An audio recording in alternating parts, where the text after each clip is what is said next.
Resident Evil series has quite a legacy. It's the Hulk Hogan of survival horror games.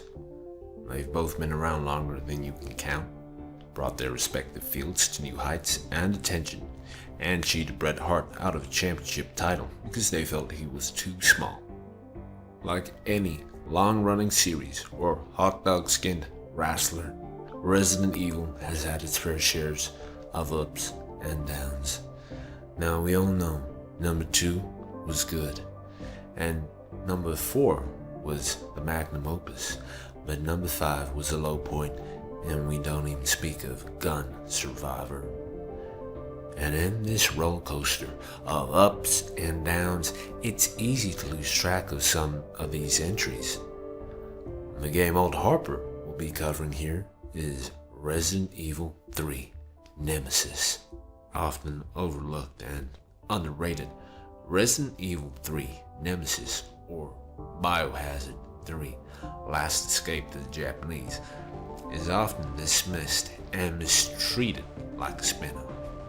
Well, because it was originally intended to be just that. See, at the time, we were coming to the end of what's known as the 5th generation of consoles. That's your PlayStation 1s, Nintendo 64s, and Sega Saturns.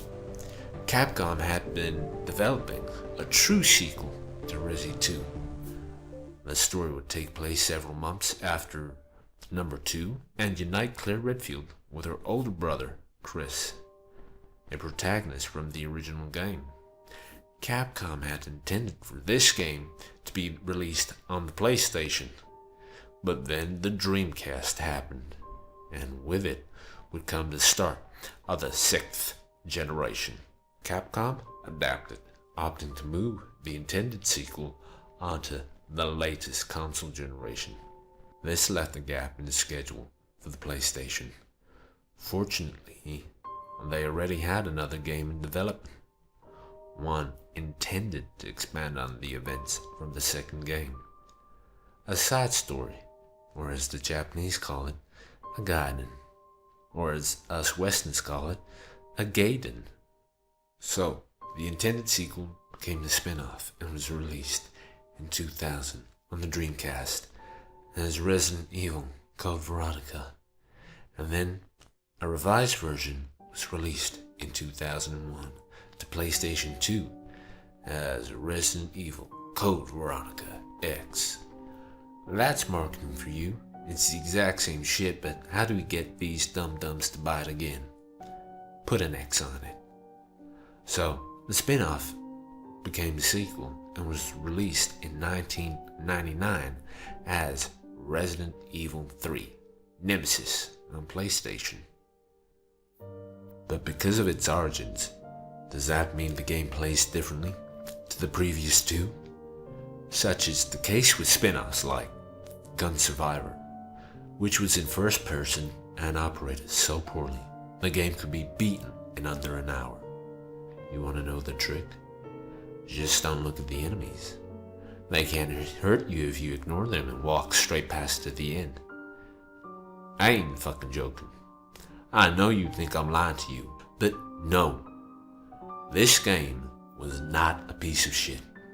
It was very good and very true to the series. Tank controls and terror galore. That probably had something to do with the fact that Shinji Mikami, the man behind the original, still had a very heavy hand in the development. Mikami always had a knack for making people's skin crawl. He used fixed camera angles in number 1 to cement a sense of hopelessness. But that constant threat of being eaten alive by zombies had been done in the original and perfected in the second, but was in danger of growing stale.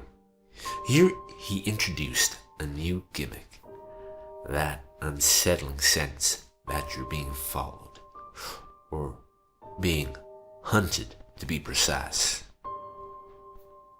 See, for this game, the player would not only have to escape a zombie-infested city, but also evade the bloodthirsty Nemesis, an unstoppable tyrant armed with an RPG, and worse than that, a phallic tentacle.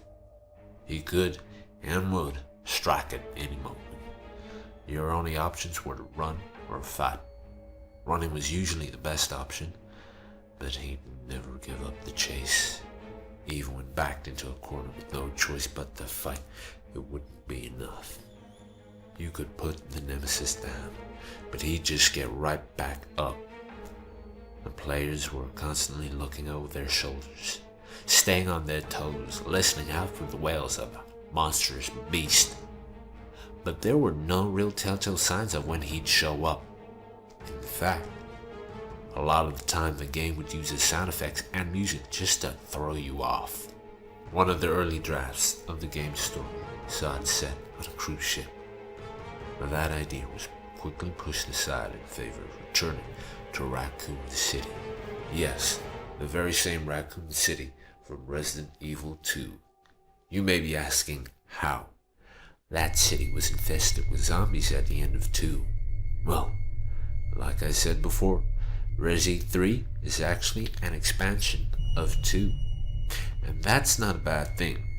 We were given a lot of Raccoon City to explore in the previous game, and this time around we were given the rest of it. The developers were kind enough to only recycle a little of the police station. The rest of the maps were completely unique to 3. So both games are set in a city during a virus outbreak, and the aim of the game is simple. Get the hell out of this shithole.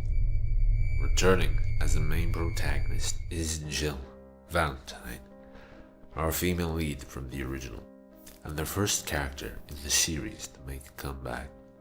After the events of the original game, Jill has remained with the Raccoon City Police Department and dedicated herself to exposing Umbrella, the corporation responsible for the virus outbreak, which turned everyone into zombies.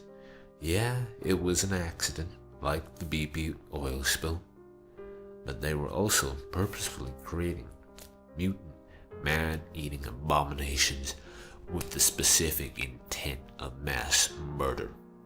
Jill realizes that Umbrella's roots go deep, but before she can investigate further, a classic zombie outbreak occurs. Worse yet, she's being hunted by this guy, who's got a bad habit of coming out of nowhere like an RKO. Watch out! Watch out!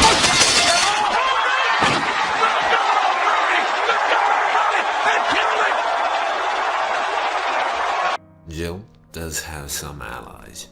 First of all, Brad Vickers. Orton's in RKO position! Watch out! Watch out! Watch out! Watch out! RKO out of nowhere! RKO out of nowhere! And Carlos. He'll pop up from time to time to assist Jill with a life-threatening situation and then go take care of some stuff, much like how Ada used to do in Resident Evil 2.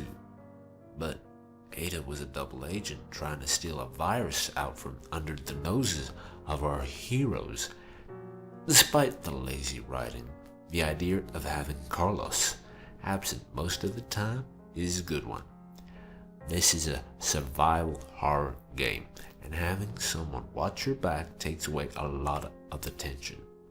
Luckily, the constant encounters with Nemesis makes it hard to lose any tension. Also makes your final encounter with him all the more satisfying.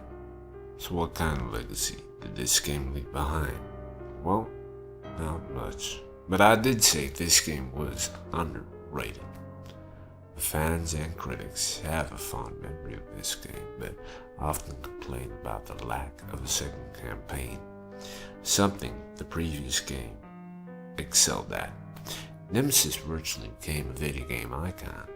It never received a remake or barrage or repackaging like the original Resident Evil, but it did get adapted into a film by Paul W.S. Anderson. That film was Resident Evil Apocalypse. It was a film. That's the only nice thing I can say about it. Released in 2004. the film does its own take on the Raccoon City incident, and guess who they decided to include? That's right, Jill and Nemesis. While the game did manage to give us a respectable representation of their appearance, it didn't do so well in all the other departments. Like I said, the film was a very different take on Resi 3. God knows what they were aiming for, but it's not like they tarnished the value of the game. Despite the dated graphics, the game can still deliver a truly satisfying horror experience. From the level design to the use of music, this game won't leave you disappointed. It has a hefty replay value, featuring a mercenaries mode where the player must run a gauntlet before the time runs out. A barrage of bonuses and rewards for beating the story mode, such as overpowered weapons and alternate costumes, one of which being a reference to Regina from Dino Crisis.